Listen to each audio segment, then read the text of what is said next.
All right, welcome back again to another edition of Mr. Monroe's Math. Here we're talking about from lesson 14. It was a little confusing today in class, but we are using this formula about volume. Volume equals the area of the base times the height. And sometimes we may not just be looking for the volume. Sometimes we have to do some work with this equation. You know, back in the day in algebra, we did something like this. This looks pretty simple, right? 9 equals 3x, or it can also be said as 3x equals 9. We had to do something to both sides to get x by itself. Yes, you know what 3 times this value for x would be for 9. You know it's 3. However, how do we show the balance of the equation? This is using multiplication, so we must divide both sides by 3. And that eliminates to 1, so not eliminate, but it reduces. And 9 over 3 simplifies to 3, so in fact, x is going to equal 3. So just like that, we would use this formula with the same thing. So for example 1, we had the area of the base is 9.5 feet squared. Notice how I'm marking up my paper. You really should be doing the same thing. And the volume is 7/1/8 feet cubed. We can tell this by looking at the unit. If we didn't read this, we're looking at the label. Feet cubed right there means it's going to be the volume. Feet squared means it's going to be the area. If it was a height, okay, it would just be like that, as feet. So let's find this. There's nothing marked up on here. Now, we always said in class that trust the information given to you. So let's put it there. The area of this base is going to be 9.5 foot squared. We know that. We are looking, though, for the height, but we're given the volume, which is helpful as well. So our equation is here. V equals BH. Substitute in. We know 7 1/8 equals 9 1/2 times h. Let's convert those into fractions that are greater than 1. So 7 1/8 will become 8 times 7, which is 56, plus 1 is 57, so 57 over 8 equals 9 1/2. 2 times 9 is 18, plus 1 is 19, so 19 over 2 times h. Okay, how do we get h by itself?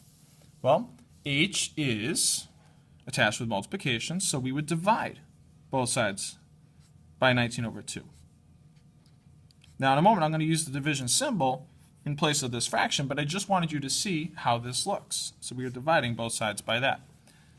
Same thing, the value is going to be 1 here. We got h by itself. It's equal to 57 over 8 divided by 19 over 2. Now, do we divide fractions? Not very easily. Okay, we might be able to do this one, but we want to multiply by its reciprocal, or as you guys may know, keep, change, flip. So really multiply the reciprocal. This stays the same, 57 over 8. Now to multiplication, and then 2 over 9. Anything we can simplify here? The 8 and the 2. 2 goes into 2 once, 2 goes into 8 4 times. Okay, so we can multiply across. We get 57, because it's 57 times 1, over 9 times 4, which is, oh, just kidding, 19.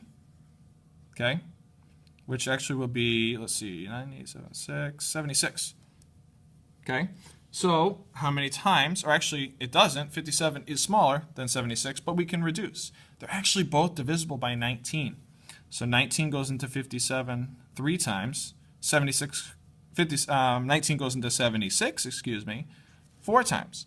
So our answer is 3/4, or better yet, I really should have a unit with it, so the height equals 3/4, just kidding, 3/4 of a foot. Okay?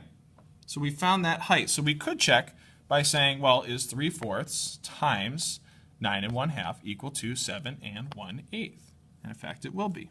So part B, which may have been confusing as well, okay, obviously kids are going to play in the sand and some of it's going to spill out. So what's the volume of the sand now if some of it has left? So now that the sand has a height of half a foot, we know the area. We know the area is 9.5, but we better know it is 19 over 2. So volume equals base height. Determine the volume. So we need to find V. So that's equal to the area of the base, 19 over 2. Right? We've already done that work before. We do not have to write 9 1/2. Okay? Times the new value of the height, which is a half. So let's multiply across. 19 times 1 is 19. 2 times 2 is 4. And how many 4s, how many 4s come out of 19? 4 of them. And there are 3 of the 4 remaining. And we're looking for volume. So it's feet cubed.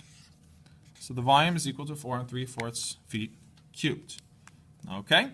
Well, let's take a look. There's my glitter. All that glitter is gold. Okay. The example 2 was talking about a special order sandbox. All right, so those archaeological special investigators are going to use something like this. They'll usually section off areas in which they will check for fossils or whatever it may be. They'll do an area at a time, and maybe they'll look like a curve like this. Well, not what would seem like a curve, this block-like idea. Determine the volume of the sandbox. Well, is this very easy to do? No, but we can make it easier, okay? When we have whole numbers, stick with those whole numbers.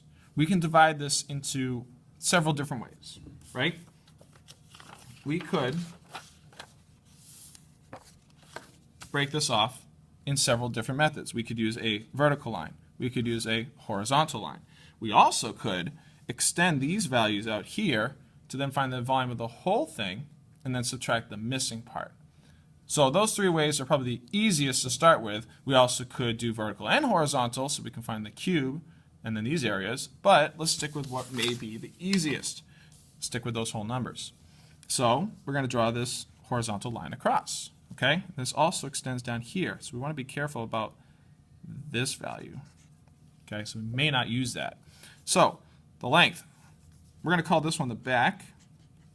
The length is 5 meters, so the volume is length times width times height, so the back is 5 times the width, which is 2, okay, times the height, which is 1/5. I'm going to put these whole numbers over 1, so I have fractions in common here. Multiply across. 5 and 2 is 10, and then 1, 1, and 5 is 5. How many 5s come out of 10? Well, that's 2. So the volume equals 2 meters cubed. Okay? And what about the front part? Let's look at the front. Okay? Because now we have to combine 2 separate sections together. So the front, what do? Volume equals the length, 2 1/4, times the width. I'm using substitution here. A little easier this way. The width is actually this one right here. 2 1/3. Times the height. Again, same height, same figure, 1/5. Convert these improper fractions to, well, excuse me, mixed numbers into fractions greater than 1, aka what used to be called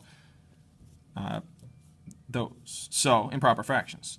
4 times 2 is 8 plus 1 is 9. This is 9/4 times 3 times 2 is 6 plus 1 is 7, 7/3 times, well, 1/5 is nice and easy. Multiply across, 9 and 7, 63. 4, 3, and 5. Now, what I would do is to get multiples of 10, so you can have zeros and make your math easier, I would do 5 times 4 because of the commutative property. Do what you wish, but make sure you get this correct. So 5 times 4 is 20, and 20 times 3 is 60. So we have 63 over 60, and this will simplify to 1 3/60, but it can go even further.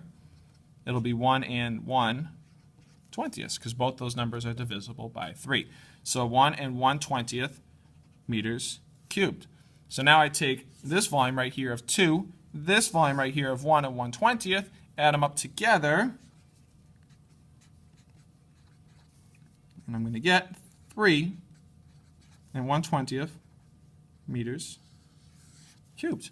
And that will be my volume. Love math. Okay, stick with it. You got this. Keep going with those. Smash the like on here. Of course, enjoy the brighter colors.